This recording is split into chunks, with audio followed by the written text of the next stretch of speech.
Hello friends, तो आज हम करने वाले हैं क्लास 11th का चैप्टर नंबर 2 यानी कि आपका थीम सेकंड जो चल रहा था हमारा लेखन और शहरी जीवन यानी कि राइटिंग एंड सिटी लाइफ। तो हम मेसोपोटामिया के बारे में पढ़ रहे थे और हमने पार्ट 1 में कंप्लीट किया कि किस तरह से वहाँ की स्टैम्प्स होती थी, किस तरह से कॉइन्स मतलब स्टैम्प्स होती थी, सील्स होती थी, या फिर मंदिर का क्या था, टेम्पल कैसे थे, स्क्रिप्चर क्या थी, लैंग्वेज क्या थी, लिखते कैसे थे, क्यों लिखते थे, ये सब। अब हम शहरों को देखने वाले हैं। हम लिखने वाला पार्ट पूरा हो गया। अब हम शहर देखेंगे, उनका शहर कैसा था। जैसे कि आपको पता है कि धीरे धीरे क्या हुआ था, वहाँ पर राजा लोग बनने लगे थे, यानी कि कुछ ऐसे लोग हो गए थे जिनके पास पैसे वगैरह काफ़ी हो गए थे। हमें देखा ना था ना कि जैसे नदियाँ बहती थी, यहाँ फरात नदी और टिग्रिस नदी बहती थी, ठीक है। तो ऊपर वाले जो लोग थे, जो नदी के ऊपर वाले पोर्शन में यहाँ पे रहते थे, वो नदी को कुछ इस तरह से मोड़ सकते थे जिससे कि नीचे की तरफ पानी बहुत कम लेवल पे आए। मान लो कि थोड़ा सा और एरिया बढ़ा दिया तो पानी फैल जाएगा, इधर की साइड चला जाएगा, इधर की साइड चला जाएगा, नीचे को नहीं आएगा। तो फिर इसकी वजह से कॉन्फ्लिक्ट हुआ था नीचे वाले राजाओं में और ऊपर वाले राजाओं में। तो यानी कि कहीं ना कहीं एक तो सरदारी बनने लगी थी, ऊपर से कुछ ऐसे लोग हो गए थे जिनकी अपनी वेल्थ होती है, यानी कि अपनी उनकी संपदा उनके पास होती थी अच्छी खासी महंगी वाली, ठीक है। तो ये जो लोग थे ये रहते थे, ठीक। इसके साथ क्या क्या था कि उनके पास बहुत सारे रिचेज, यानी कि वो बहुत अमीर लोग थे। और आपको ये कैसे पता चलता है? क्योंकि जब हम कुछ बरियल्स देखते हैं, यानी कि कुछ बड़े लोग देखते हैं जो दफनाए हुए लोग हैं, जिनकी कब्रें दफन है, उनके साथ हमें कुछ चीज़ें मिलती हैं जैसे ज्वेलरी, गोल्ड वेजल या फिर वुडन म्यूजिकल इंस्ट्रूमेंट। ये सारी चीज़ें वाइट शेल से बनी हुई कुछ चीज़ें, कुछ सेरिमोनियल, ठीक है। ये सारी चीज़ें हमें मिली किसके पास? बड़े जो बॉडीज़ हैं उनके पास, जो कहीं ना कहीं राजा महाराजाज की होंगी और शहर में, ठीक है। लेकिन ये तो ठीक है, अमीरों की हो गई। गरीबों की हालत कैसी थी, मतलब जो नॉर्मल जनता थी उनकी हालत कैसी थी? हमें कुछ लीगल टेक्स्ट से पता चला, क्योंकि मेसोपोटामिया की लैंग्वेज बहुत ज़्यादा इनहेरिटेड थी, मतलब बहुत ज़्यादा अच्छी थी, यानी कि उन्होंने वो बहुत ज़्यादा यूज़ करते थे। तो हमें कुछ डिस्प्यूट के बारे में पता चला जिसके चक्कर में उनकी लड़ाइयाँ होती थी। कुछ मैटर पता चले कि कैसे पिता से बेटे या बच्चों पे कैसे ज़मीन या कोई भी चीज़ ट्रांसफ़र होती थी। हमें ये सब लीगल टेक्स्ट से पता चले, यानी कि जो हमने लिखा हुआ मिला है हमें। देखो वहाँ पे फैमिली कैसी थी, वहाँ पे फैमिली न्यूक्लियर फैमिली होती थी। न्यूक्लियर फैमिली में कौन होता था? उसमें एक मैन होता है, उसकी वाइफ होती है, उसके बच्चे होते हैं।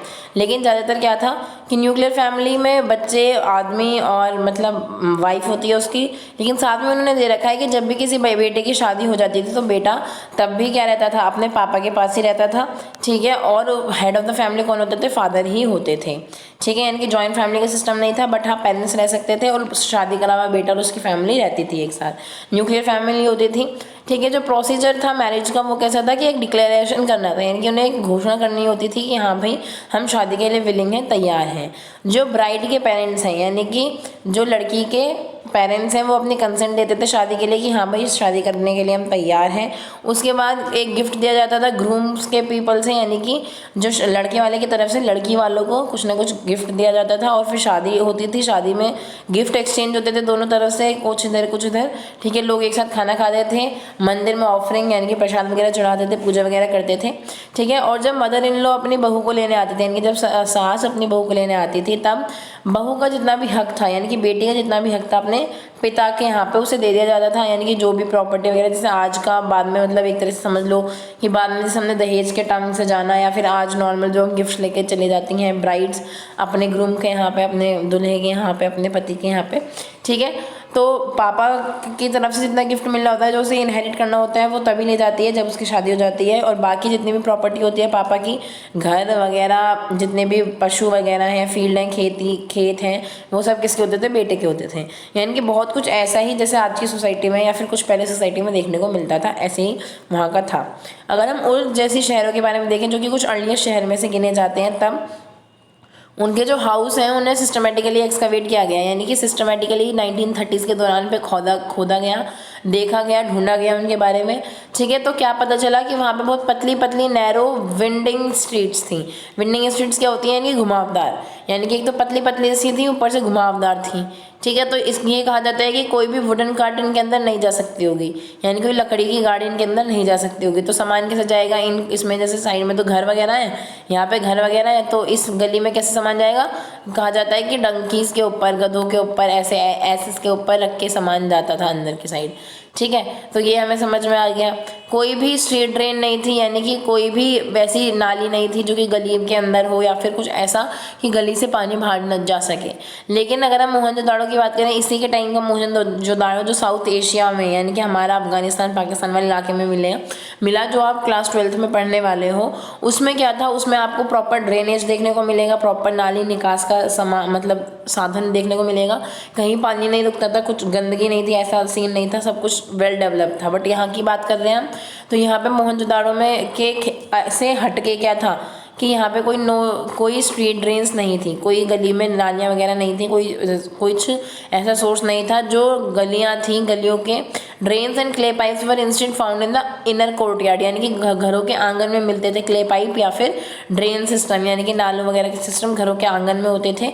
और यहाँ का देखो जो स्लोप होता था, यानी कि छत का स्लोप हुआ इनवर्ड, अंदर की तरफ होता था, जिससे रेन वाटर कहाँ है, अंदर की साइड कोर्टयार्ड में गिरे, और उसके बाद ड्रेनेज पाइप से क्या होगा, उससे साइड में निकाल दिया जाएगा। मतलब देखो, अगर हम वैसे बात करें तो नॉर्मली अब आजकल ऐसे या फिर कॉमनली आपको ऐसे घर देखने को मिलते हैं कि पानी क्या होगा, बाहर की साइड को निकल जाएगा और बाहर जो नालियाँ हैं उसमें चला जाएगा। लेकिन इनका सिस्टम क्या था, इनके सिस्टम में आपको मिलती हैं ऐसे, देखो देखें फिर से, तो हमें कैसे दिखेगा, ऐसे दिखेगा कि कुछ ऐसे इनके घर थे, ठीक है। यानी कि अगर पानी आएगा तो वो अंदर की साइड को गिरेगा, और फिर कोर्टयार्ड यानी कि जो इनका आंगन था वहाँ पे तो इन्होंने ड्रेनेज सिस्टम बना ही रखा था, तो वहाँ के नालियों के से होके आगे को निकल जाएगा।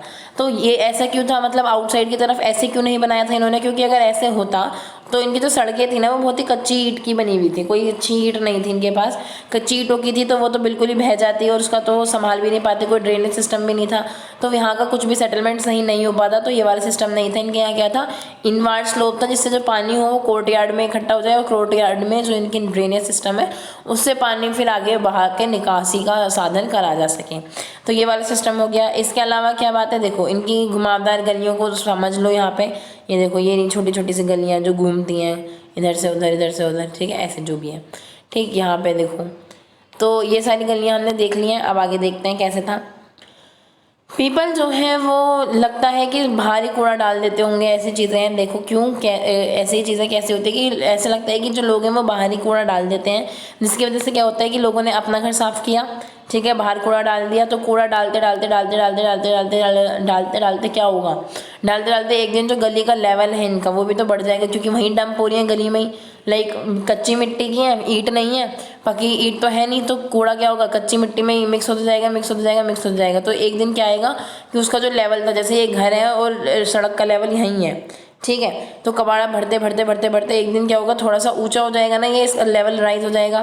तो ऐसे जब ये कबाड़ा डालते डालते लेवल राइज हो जाता था किसका, गली का, तो इन्हें अपने भी घरों का लेवल राइज करना पड़ता था, ठीक है। तो इतना कोई अच्छा सिस्टम नहीं था इनका डस्टबिन वगैरह का, तो ये इस तरह से क्या करते थे, अपने घरों को ऊंचा करते रहते थे, ऊंचा करते रहते हैं। लाइट कोई विंडो से नहीं आती थी, लाइट कहाँ से आती थी, सिर्फ गेट से ही आती थी, और वो भी कोर्टयार्ड से। इनका देखो कैसा था, बहुत ही प्राइवेसी का ख्याल रखा जाता था। मान लो ये इनका घर के आंगन है, ठीक है, एक ही तरफ दरवाज़ा होता है, ये तो बाहर वाला तो मेन गेट जो है, बाकी जितने भी कमरे होते थे वो ऐसे लगे हुए होते थे चारों तरफ, ठीक है, बना दिए कमरे। और इनमें लाइट कहाँ से आएगी, लाइट सिर्फ अपने यहाँ वाले गेट से ही आएगी, सिर्फ बाहर से ही, आंगन में से ही लाइट लेंगे, कोई विंडो नहीं थी जिससे कोई टांग झांक नहीं हो सकती थी, ठीक है। और ये सब कोर्टयार्ड सेंटर था, यानी कि कोर्टयार्ड सेंटर में था और चारों तरफ अपने कमरे बनाए जाते थे। तो ये इनका प्रॉपर सिस्टम था, कैसे इनका घर वगैरह रहते हैं, ठीक है। इसके बाद कुछ अंधविश्वास भी हैं इनके यहाँ पे घरों को लेकर, कैसे, जो कि ओमान टैबलेट्स पे हमें लिखे हुए मिले, यानी कि ओमान के जो वो पट्टिकाएँ मिली हैं हमें, उस पर हमें लिखे हुए मिले हैं उर्मे, कैसे कि जो रेज्ड थ्रेशोल्ड बोट वेल्थ, यानी कि अगर कोई ऊंचा गेट होगा ना, ऊंचा द्वार होगा, तो उससे वेल्थ आएगी, यानी कि उससे पैसा आएगा ऊंचे करने से, ठीक है। और अगर हमारा गेट किसी के सामने खुलता है, जस्ट सामने, तो हमारे लिए अनलकी है। लेकिन अगर वो किसी के जस्ट सामने नहीं खुलता, किसी के गेट के जस्ट सामने नहीं खुलता, तो हम लकी हैं, ऐसा माना जाता था। इसके अलावा माना जाता था, if the main wooden door of a house open outwards, अगर वो कोई लकड़ी का मेन दरवाज़ा है और वो बाहर की तरफ खुलता है, तो जो वाइफ है वो हस्बैंड के लिए बहुत ज़्यादा यातनापूर्ण बन जाएगी, यानी कि वाइफ और हस्बैंड का रिलेशन अच्छा नहीं रहेगा। अगर क्या होगा, जो घर का लकड़ी का डोर है वो अंदर की जगह बाहर की तरफ खुलेगा, तो ठीक है। तो ये कुछ इनके अंधविश्वास थे जो ये लोग मानते थे, थोड़े सुपरस्टिशंस थे। इसके अलावा जो उड़ी जो शहर था वो कॉमनर्स भी रहते थे वहाँ पे, रॉयल लोग भी रहते थे, royalty and commoners have been found, दोनों ही तरह की ग्रेव्स मिली है, क्योंकि हमें क्या कब्रें मिली हैं जिससे हम पता चल सकता है कि भाई ऐसे लोग रहते थे। इसके अलावा कुछ कब्रें हमें कहाँ मिली हैं, कुछ नॉर्मल घरों के अंदर भी मिली हैं, यानी कि घरों के अंदर भी कहीं क्या पता दफनाया जाता होगा लोगों को, और बाहर भी अलग से भी दफनाया जाता होगा, तो ये डिफ़र करता है। अ trading town in a pastoral zone, pastoral zone में कैसे एक ट्रेडिंग टाउन का फ्लरिशमेंट हुआ है।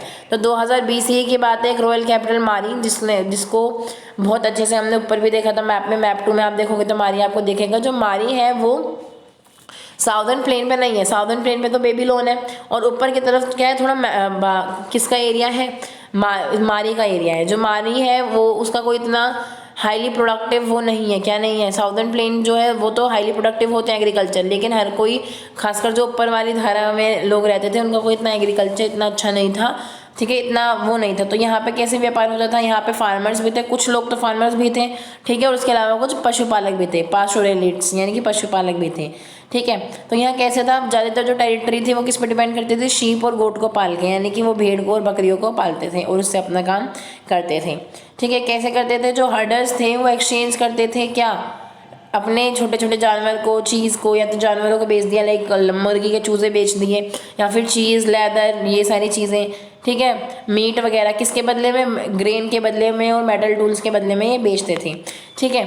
दो जो मैन्योर होता था वो ग्रेट यूज़ का काम करता है, क्या पेंट फॉक जो होते हैं वो मैन्योर का काम करता है फार्मर्स के लिए, तो ये सारे इनका व्यापार चलता रहता है। अब बस यही बताया गया इसमें। जो पशुओं का क्या होता था, जो इनका जो वेस्ट प्रोडक्ट होता है पशुओं का, हम जानते हैं वो मैन्योर के काम आता है, तो कभी कभी उनमें क्या होता था, डील हो जाती थी कि लाइक हम तुम्हें ग्रेन्स देंगे, मेटल टूल्स देंगे, तुम हमें एनिमल प्रोडक्ट दे दो, या फिर अपने जो इनका वेस्ट मटेरियल है वो हमारे खेतों में डलवा दो, हमारे मैन्योर का काम हो जाएगा। जबकि इसी समय पर ये भी हुआ, कुछ कॉन्फ्लिक्ट भी क्रिएट हुए। कॉन्फ्लिक्ट कैसे हुए कि कभी कभी जो लोग होते थे ना, शेफर्ड यानी कि जो शीप रखते थे, ये क्या करते थे, अपने जानवरों को ज़बरदस्ती इनके खेतों में घुसा देते थे। कुछ लोग तो किसान थे और कुछ लोग पशुपालक थे। तो जो किसान थे, जो सेटल्ड थे, ठीक है, पशुपालक तो एक जगह से दूसरी जगह घूमते रहते हैं, लेकिन जो किसान थे, जो सेटल्ड थे, उनके खेतों में कभी कभी पशुपालक अपने जानवरों को ऐसे ही भगा देते थे जिससे उनकी फसलें खराब हो जाएं, ठीक है। इससे क्या होता था कि इससे कहीं ना कहीं क्या हुआ, एग्रीकल्चर जो विलेजेस थे उन्होंने क्या कहा, उन्होंने अपना दबदबा जमाना शुरू कर दिया, यानी कि जो हर्डर्स थे, यानी कि जो घूमने ऐसे आते रहते थे, ठीक है, जो पशुपालक थे, कई बार उन्होंने क्या किया कि उनकी फसलें खराब कर दी, धीरे धीरे अपना क्या एग्रीकल्चर विलेजेस पे धावा बोल दिया और फिर वहीं पे स्टोर कर लिया अपने गुड्स को, सामानों को, और वहीं रहने लगे। कई बार ऐसा देखने को मिला है। तो इसलिए कई बार क्या होता था कि जो नॉर्मल किसान थे जो रहते थे गाँवों में, उन्होंने पशुपालकों को अपने गाँवों में आने से मना कर दिया था। तो यानी कि यहाँ पे इस चीज़ में कॉन्फ्लिक्ट चलता रहता था। फिर यहाँ पे ये भी दिखाया गया कि मेसोपोटामिया की हिस्ट्री से हमें पता चलता है कि कुछ जो घुमक्कड़ लोग होते हैं, जो नोमैडिक कम्युनिटीज़ थी वेस्टर्न की, यानी कि अगर हम आप देखोगे वेस्टर्न का होता है, जो मेसोपोटामिया वाला एरिया अगर ऐसा है यहाँ पे वेस्ट मेसोपोटामिया, तो यहाँ वेस्टर्न एरिया है, यानी कि यहाँ से जो आए हुए लोग थे वो कभी कभी क्या करते थे, एक तो जब खेती में ज़रूरत होती थी उस टाइम पे एक एग्रीकल्चर में उनकी मदद करते थे। धीरे धीरे हमने देखा है कि वो एग्रीकल्चर में बहुत ज़्यादा प्रॉस्पेरस यानी कि समृद्ध भी हो गए थे कई पशुपालक। तो उन्होंने धीरे धीरे क्या किया, पहले वो आते थे स्टार्टिंग में अपने हर्डर्स के साथ, ठीक है, काम करते थे, हार्वेस्ट करते थे, यानी कि फसलों की कटाई में मदद करवा दी, लेबरों की तरह काम करवा दिया, या फिर जो किराए पे सोल्जर्स होते हैं उनकी तरह काम करवा दिया, ठीक है, कुछ कमाने के लिए पैसे छोटे मोटे, ठीक है। और इसके अलावा कुछ ऐसे होते थे जो बाई चांस ओकेजनली कोई समृद्ध इतना हो जाता था कि समृद्ध होकर वो सेटल ही हो जाता था, बहुत कम चांसेस में, बट वो हो जाते थे। कुछ को इतनी पावर मिल गई कि वो धीरे धीरे रूलर्स ही बनना शुरू हो गए, ठीक है। अब इनमें कौन कौन आता है, अक्काडियंस, अमोरिट्स, असेरियन, अरमानियंस, ठीक है। और स्टार्टिंग में आपने देखा ना कि अक्काडियंस बोलने वाले लोग आ गए तो वहाँ की भाषा अक्कादी हो गई, तो 2 भाषाएं हो गई। तो ये जो सारी चीज़ें थी ये भी पहले कौन थे, ये हर्डर्स थे, नोमैडिक पीपल्स थे जो एक जगह से दूसरी जगह घूमते रहते थे, लेकिन बाद में वो इतने प्रॉस्पेरस हो गए कि वो एक ही जगह रुक गए। जो मारी का किंग है, द किंग ऑफ मारी वर एमोराइट्स, वो खुद कौन था, एमोराइट्स था, अमोराइट्स, ठीक। उसने क्या किया, उसने अपनी जो ड्रेस थी यानी कि उसे थोड़ा डिफर किया पहनने का पहनावा, ठीक है, जिसे who respected not only the gods of Mesopotamia, जिसने मेसोपोटामिया के गॉड को भी रिस्पेक्ट किया, बल्कि जो टेम्पल है, टेम्पल में किस देवताओं को लाया, मारी of for dragon, temple at मारी, उसने मारी पर टेम्पल बनाया किसका, डैगन का। और डैगन कौन थी, मैदानों की, खेतों की भगवान, गॉड ऑफ द स्टेपिंग। ठीक है, तो जो मेसोपोटामियन सोसाइटी थी उसके बहुत सारे कल्चर्स थे, बहुत सारी सोसाइटीज़ आती थी, वो ओपन थी जिसमें डिफरेंट लोग, तरह के लोग रहते थे, बहुत ज़्यादा वाइटैलिटी थी, यानी कि वास्ट कल्चर था इनका, और इंटरमिक्सिंग भी थी, यानी कि अलग अलग लोग आते थे, अलग अलग काम करके निकल जाते थे। देखो इस वॉरियर को जब आप देखोगे, ठीक है, इसके जो कपड़े हैं जो आपने ऊपर देखे थे लोग, उसके कपड़ों से डिफरेंट है, क्योंकि यहाँ पे क्या हुआ, अलग अलग कल्चर्स आने लगे थे, इसलिए ऐसी चीज़ें हो रही हैं। इसके अलावा यहाँ क्या है, द पैलेस एट मारी किंग जिमरिन, कैसे पैलेस हुआ करता था, ठीक है, ये सारी चीज़ें कि कैसे उसका किला था और कैसे सब लोग रहते थे, ये सब। नीचे देखो रसोई वाला एरिया दिखाया गया है यहाँ पे, ठीक है, कि यहाँ के कैसे लोग रहते थे, ये सब इसमें बातें करी गई हैं। अब द पैलेस एट मारी ऑफ किंग जिमरिन, जो किंग जिमरिलिम था उसके टाइम पे एक किसकी बात हो रही है, महल की बात करी जा रही है। क्या बात करी जा रही है, जो ग्रेट पैलेस था मारी का, वो रेजिडेंस था रॉयल फैमिली का, यानी कि रॉयल फैमिली रहती थी, हब था एडमिनिस्ट्रेशन का, कि एडमिनिस्ट्रेशन के लोग वहाँ रहते थे, प्लेस थी प्रोडक्शन की, प्रोडक्शन होती थी वहाँ पे, प्रीसियस मेटल बनाए जाते थे, ठीक है। और ये बहुत फेमस था क्योंकि माइनर किंग वगैरह जो थे नॉर्थ सूर्या से, वो जस्ट इन्हें देखने के लिए आते थे, वहाँ लाए जाते थे, उनके रॉयल फ्रेंडशिप हो गई थी, बहुत ही फेमस।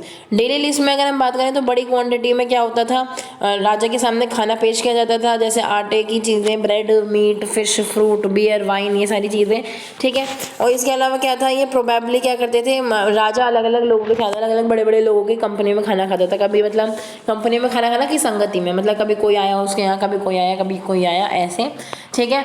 और जो ऐसे जो, या फिर जो उसके कोर्टयार्ड थे, यानी कि जो उसके मंत्री वगैरह थे 106 उसके साथ खाता था, ये सारी चीज़ें ये नोटिस करी गई हैं। जो पैलेस था उसकी सिर्फ एक एंट्रेंस थी, वो भी नॉर्थ में सिर्फ एक एंट्रेंस थी, ठीक है। The large and open courtyard such as 131 were beautiful paved, यानी कि ब्यूटीफुली पाव किया गया था। इसके अलावा 132 लोग ज़्यादातर रहते थे, फॉरेन डिग्नेटरीज आती थी, वो भी यहीं रहती थी। 260 रूम्स थे वहाँ पे लगभग, और जो कि 2.4 हेक्टेयर वो कवर करते थे। ऊपर जो महल वाला सीन है ना, देखो यहाँ पे सिर्फ यहाँ पे नॉर्थ पे एंट्री गेट है, बाकी सब में कहीं पे एंट्री गेट नहीं है। बाकी 164 को जो इतने भी कमरे उन्होंने बता रखे उतने कमरे हैं, ठीक है। बड़ा सा कोर्ट यार्ड है जहाँ पे वो राजा वगैरह खाना खाते थे, ये सारी चीज़ें हमने देख ली हैं। अब इसके आगे देखें ना, किंग्स ऑफ मारी however had to be vigilant, herders of various tribes were allowed to move in the kingdom but they were watched, यानी कि मारी के राज्य में अलग अलग हर्डर्स को आना अलाउ तो था, लेकिन उन पर नज़रें हमेशा रखी जाती थी।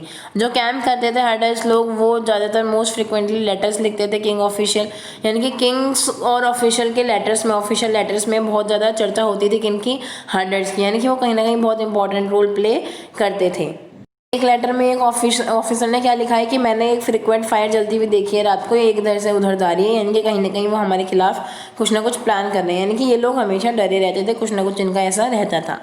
जो यूफ्रात नदी है, जो फरात नदी है, वो प्राइम पोजीशन है व्यापार की। क्यों?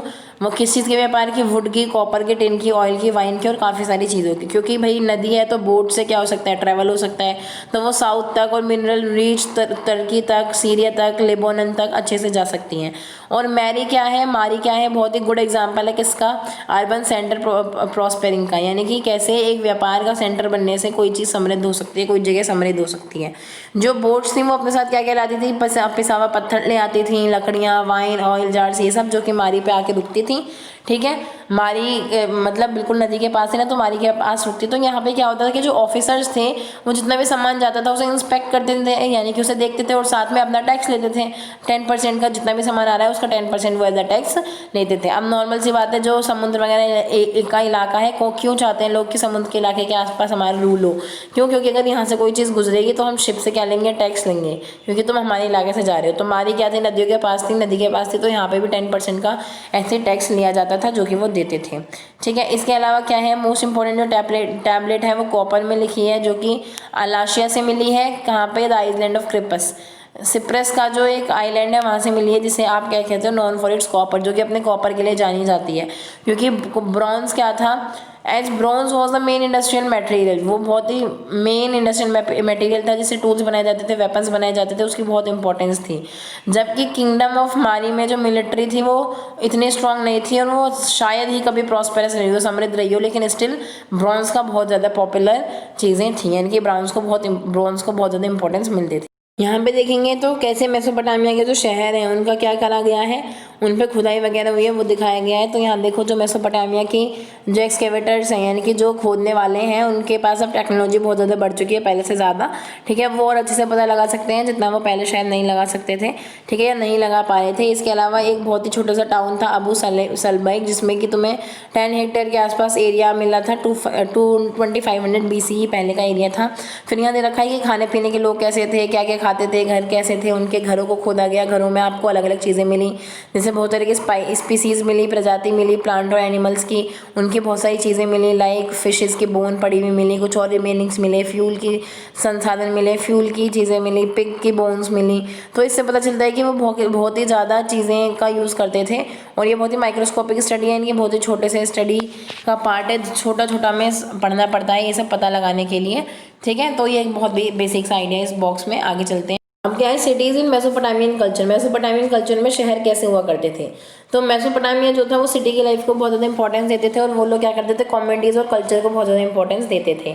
ऐसे ही एक एग्जांपल है जो हमें ज़्यादातर देखने को मिलता है कि कब हमें ये मिला जब सिटी क्या हो गया, सिटी डिस्ट्रॉय होने लगी थी किसके युद्ध के बाद, तब हमें एक पोइट्री मिलती है। उस पोइट्री से पता चलता है कि सिटीज़ कितनी प्रॉस्पेरस थी और लोग कितने डेडिकेटेड थे इसके लिए। कैसे, जो एक राजा था एनमार्कर के बाद एक राजा हुआ था गिलगामेश, और गिलगामेश ने एक एपिक लिखवाई थी अपनी गिलगामेश एपिक, ठीक है, जो कि लिखी गई थी। उसमें क्या है, जो गिलगामेश की बात करी जा रही है वो एक बहुत बड़े हीरो थे, लोग उनसे बहुत प्यार करते थे। लेकिन जब उनका एक दोस्त मरा, उनका एक बहुत ही बहादुर दोस्त मरा, तो फिर उन्हें शौक लग गया। फिर उन्होंने कहा कि अब मैं सीक्रेट जानूंगा इस जन्म मृत्यु अमरता का, ठीक है। तो वो जाते हैं, कई नदियाँ पार करते हैं, पूरी दुनिया घूमते हैं उसके बाद, लेकिन बाद में वो जो हीरोइक अटैम्प्ट है उनका वो फेल हो जाता है, उन्हें कुछ मिलता नहीं है, तो वो वापस से उरुक वापस आ जाते हैं।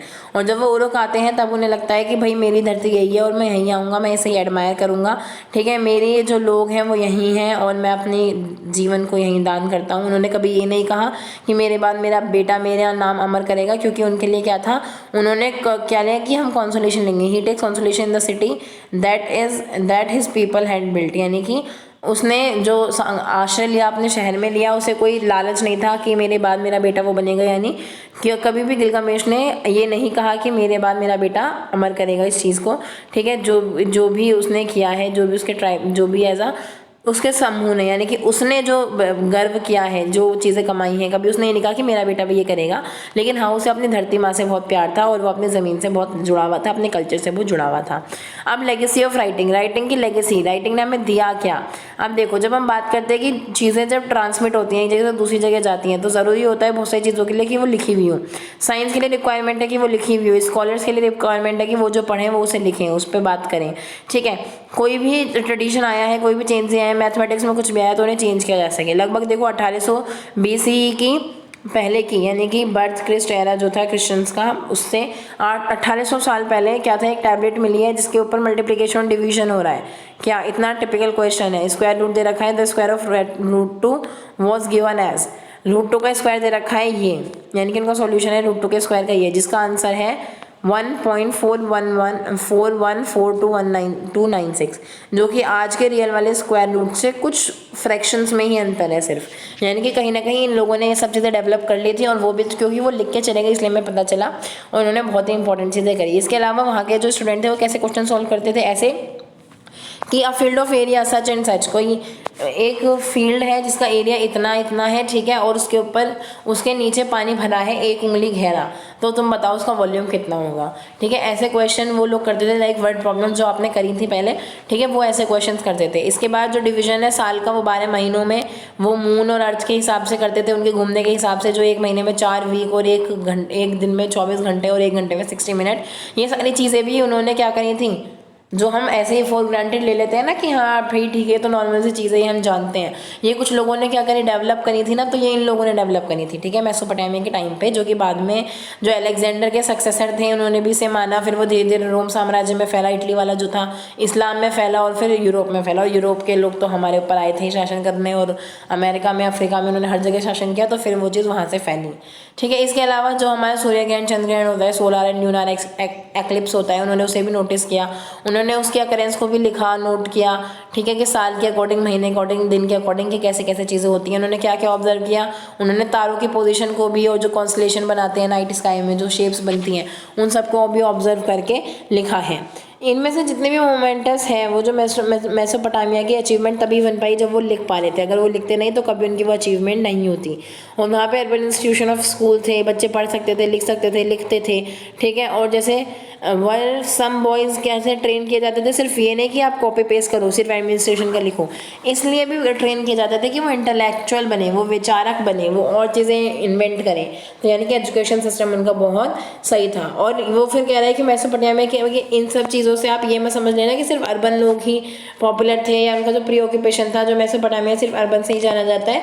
वो उन 2 स्टोरी में बता रहे हैं कि किस तरह से वो लिखावट आई, यानी कि एकदम से ये नहीं था कि वो अर्बन ही थे हमेशा से और वो इंपॉर्टेंस रखते थे लिखावट की, ऐसा नहीं था। कैसे कि आयरन एज जब थी, जो असेरियन के लोग थे नॉर्थ में, उन्होंने क्या क्रिएट किया, एक हाई मतलब उन्होंने अपने जो एरिया एम्पायर साम्राज्य क्रिएट किया था 720 से लगभग 610 ईसा पूर्व, ठीक है। तो वो इजिप्ट तक फैले हुए थे पूरा अच्छे से। उन्होंने अपने लेबर वगैरह को एक्सट्रैक्ट किया था, फैला हुआ था। ट्रिब्यूटरीज थी उनकी, फूड वगैरह, एनिमल वगैरह, ये सब चीज़ें बहुत पॉपुलर थी, सब सही था। लेकिन अब क्या है कि जो ग्रेट असारियन किंग था, यानी कि वहाँ का जो राजा था, जो कि पहले एक इमाइग्रेंट हुआ करता था, उसे एक नॉलेज थी साउथर्न रीजन के बारे में, यानी कि वो बेबीलोनिया के बारे में जानता था, उसके हाई कल्चर को जानता था, ठीक है। तो उसने क्या सोचा कि मैं एक लाइब्रेरी बनाऊंगा, ठीक है। उसने एक लाइब्रेरी के लिए अलग अलग चीज़ें, नॉर्थ में एक लाइब्रेरी बनाने की सोची, निविन। तो उसने बहुत सारी एफर्ट्स करे कि अलग अलग जगह से हिस्ट्री के टैबलेट्स मंगाए, टैबलेट्स मतलब पट्टिकाएँ मंगाए, ठीक है। एपिक की मंगाए, वुमन लिटरेचर बनाए, हिम्स की, पोएम्स की, ठीक है, सुक्तियों की, ये सब कविताओं की, ये सब मंगाए, उन्हें रखे, उन्हें लिखवाए। बेबीलोनिया का ह्यूज कलेक्शन उसने मंगवाया था, ठीक है, जिससे उसे एक मतलब फेम वगैरह था, जिसका मतलब लोगों में बहुत पहचान थी, हो गई थी, ठीक है। फिर उसे स्कूल्स में पढ़ाया जाने लगा, वोकेबलरी वगैरह में टेक्स्ट साइन बाइलिंगुअल हो गई थी, क्योंकि अक्काडियन लोग आ गए थे, सुमेर भाषा पहले से थी, तो अक्काडियन और सुमेरियन दोनों भाषाएं हो गई थी। तो अब लोग बाइलिंगुअल में चीज़ें करते थे, ठीक है। एक भाषा तो हमेशा से पढ़ाई जाती ही थी, ठीक है। ऐसा कुछ नहीं था कि अगर अक्काडियन आ गए तो तुम सुमेरियन नहीं पढ़ाओगे, तो वो पढ़ानी पड़ती थी, ठीक है। इसके अलावा क्या है, जो कॉपीज़ हैं इंपॉर्टेंट टेक्स्ट की, जैसे एपिक ऑफ गिलगामेश जो है, वो जो कॉपियर थी वो कब स्टार्ट हुई, यानी कि कुछ एक डेट पे स्टार्ट हुई। और जब भी कोई कॉपी करता था तो अपना नेम और उस पर राइटिंग की डेट ज़रूर डालता था, जिससे पता चल जाता था कि कब की ये लिखी हुई है, ठीक है। कैसे डालते थे, जैसे ये इन्होंने डाल रखा है, एक एग्जांपल दे रखा है कि आई असुरबनीपाल, जो कि यूनिवर्स का राजा है, किंग है असरिया का, ठीक है। वो गॉड के इंटेलिजेंस में काम कर रहा है और ये सारे काम कर रहा है, वो स्कॉलर है, ठीक है। टैबलेट्स की को स्वतंत्र देना चाहता है, और वो कहीं ना कहीं कहता है कि वो गॉड्स की लिखी हुई हैं तो हम उन्हें फॉलो करेंगे। और मैंने यहाँ पे अपनी ज़िंदगी का बहुत ज़्यादा टाइम क्या लगाया, लाइब्रेरी टेम्पल में एक लाइब्रेरी बनवाई है, ठीक है। वहाँ को सस्टेन करने के लिए मैं ये सारी चीज़ें मैं करता हूँ, यानी कि स्टार्टिंग में अपने बारे में ज़रूर कोई राइटर ज़रूर लिखता था। मोस्ट इंपॉर्टेंट चीज़ है ये सारी चीज़ें कि एक बास्केट भर के टैबलेट्स हमें मिली हैं कई सारी चीज़ों की, जिनमें लेबल करा गया है a number of tablets about excosham written by X, यानी कि पता नहीं है किसने लिखा है, इस पर रिटन बाय एक्स है, मतलब वो अभी किसी को पता नहीं है। लगभग क्या है, टोटल ऑफ सम 1000 टेक्स्ट मिले हैं हमें, लगभग 30,000 टैबलेट्स मिली हैं, जो कि ग्रुप में सब्जेक्ट्स के अकॉर्डिंग लगी हुई थी वहाँ पे कि किस सब्जेक्ट की कौन सी, यानी कि बहुत ही मेहनत करी गई थी उस लाइब्रेरी को बनाने के लिए। इसके अलावा एज एन अर्ली आर्कियोलॉजिस्ट, यानी कि एक अर्ली आर्कियोलॉजिस्ट की बात करी गई है क्या, तो अर्ली आर्कियोलॉजिस्ट में क्या था कि यानी कि कुछ ऐसे भी आर्कियोलॉजिस्ट थे जो हमारे टाइम से भी बहुत पहले थे, खुद वहाँ के राजा उस टाइम के। कौन कौन, जैसे एक लीडर हुए नबोला पोलासर, उन्होंने क्या करा, उन्होंने बेबीलोनिया को फ्री करवाया अशेरियन लोगों से। अशेरियन वो नॉर्थ वाले थे, बेबीलोनिया साउथ में था, तो उन्होंने फ्री करवाया बेबीलोन को। उसके बाद उन्होंने बहुत ज़्यादा अपनी चीज़ को ईरान तक कॉन्कर करके ईरान तक अपने आप को फैला लिया।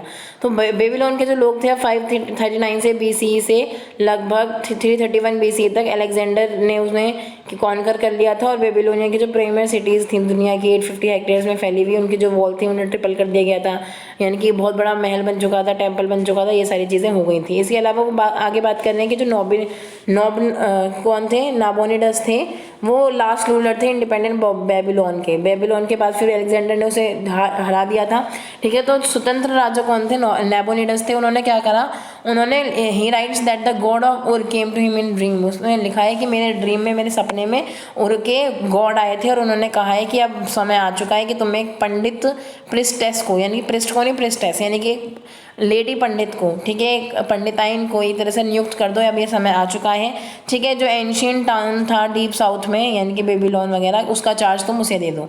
यानी कि सपने में भगवान कह रहे हैं, उर के भगवान कह रहे हैं उसके सपने में आके कि जो साउथ का एरिया यानी कि जो बेबीलोन का एरिया है, तुम एक किसे सौंप दो, एक पंडिताइन को सौंप दो, एक प्रिस्टेस को छोड़ दो। फिर वो आगे लिखता है कि क्योंकि बहुत लंबे टाइम तक कोई भी बड़ा वो नहीं हुआ था, पंडित नहीं हुआ था, तो सब लोग उसके बारे में भूल चुके थे, तो अब उसे पता लगाना था कि कैसे एक प्रिस्टेस होता था, कौन होती थी, कैसे होती थी। तो उसने कहा कि उसने फिर क्या करा कि अर्ली किंग की, उसे अपने से बहुत पहले किंग की, लगभग 1150 BCE की किसी किंग की क्या मिली, एक इमेज से मिली, ठीक है, कुछ मतलब क्या मिला, उसकी पट्टिकाएं मिली और टैबलेट्स मिली, जिसमें उसने पढ़ा और उसने देखा कि कैसी ज्वेलरीज थी, कैसे वो कपड़े पहनते थे, कैसे वहाँ डिपिक्ट किया गया। और फिर उसने अपनी बेटी को उसी की तरह, यानी कि उसी एक्सप्लेनेशन की तरह एक प्रिस्टेस बना दिया, यानी कि एक लेडी पंडित या फिर कह दो कि पंडिताइन बना दिया और उसे वहाँ का लीडर घोषित कर दिया। एक अनदर ओकेजन हुआ था, उस ओकेजन में क्या था कि नेबोनिडस के जो मैन थे उन्होंने उसे क्या दी, एक ब्रोकन स्टैचू दिया। किसका स्टैचू दिया ब्रोकन? अपना उसमें नीचे लिखा था, उस ब्रोकन स्टैचू के नीचे लिखा था सरगन। सरगन यानी कि उसने पहले पढ़ा था किंग ऑफ अक्कड़, यानी कि अक्कड़ का पहले का किंग जो सरगन था उसका वो स्टैचू था। तो उसने क्या किया, नोबोनिडस ने बाद में अपने इंटेलेक्चुअल से यानी कि बुद्धिजीवियों से बात करके उनकी सुन के, और ये सुन के कि हाँ वो कभी राजा रहा था रिमोट एरिया का, यानी कि जो एरिया यहाँ से थोड़ा दूर है उस एरिया का राजा बना था, तो उसने क्या किया कि हाँ भाई इसे रिपेयर करवाएंगे और इसे गॉड के थोड़ी सी उसी रेस्पेक्ट देंगे, किंगशिप की रेस्पेक्ट देंगे जैसे किसी भी एक राजा को मिलती है। तो उसने उनका सर चेंज करवा दिया, किससे, एक स्किल्ड क्राफ्ट पर्सन से, क्योंकि वो स्टैचू थोड़ा सा टूटा हुआ था, ठीक है, उसका सर रिप्लेस करवा के उसे ऐसी इंपॉर्टेंस दी गई। तो अभी हमने पूरा मेसोपोटामिया के बारे में पढ़ा, क्या लिपि थी, कैसे पढ़ते थे, क्यों इंपॉर्टेंट थी, क्यों पढ़ाई इंपॉर्टेंट थी। कोई क्वेरीज हो तो आप नीचे कमेंट बॉक्स में पूछ सकते हैं। इसी के साथ बाय बाय, टेक केयर। चाहें तो नीचे कमेंट बॉक्स में क्वेश्चन का आंसर दे सकते हैं कि why one mobile animal herder is not necessarily a threat to town life. Town life जो कि फिक्स लाइफ थी, जो कस्बे बस चुके थे, उनकी ज़िंदगी, मतलब उनकी ज़िंदगी के लिए जो मोबाइल एनिमल थे, यानी कि जो घूमने फिरने वाले एनिमल हर्डर्स थे, जो पशुपालक थे, ज़रूरी नहीं है कि हमेशा ही वो थ्रेट हों। ऐसा तुम्हें क्यों लगता है कि वो हमेशा थ्रेट नहीं होते थे, कभी कभी उसके फ़ायदे के लिए भी होते थे। तो आप कैसे पता लगाओगे कि किन रीजंस को आप बताओगे कि हाँ भाई कि वो फ़ायदे के लिए भी होते थे, हमेशा नुकसान ही नहीं पहुंचाते थे। इसका आंसर आपको कमेंट बॉक्स में देना है। Okay then bye.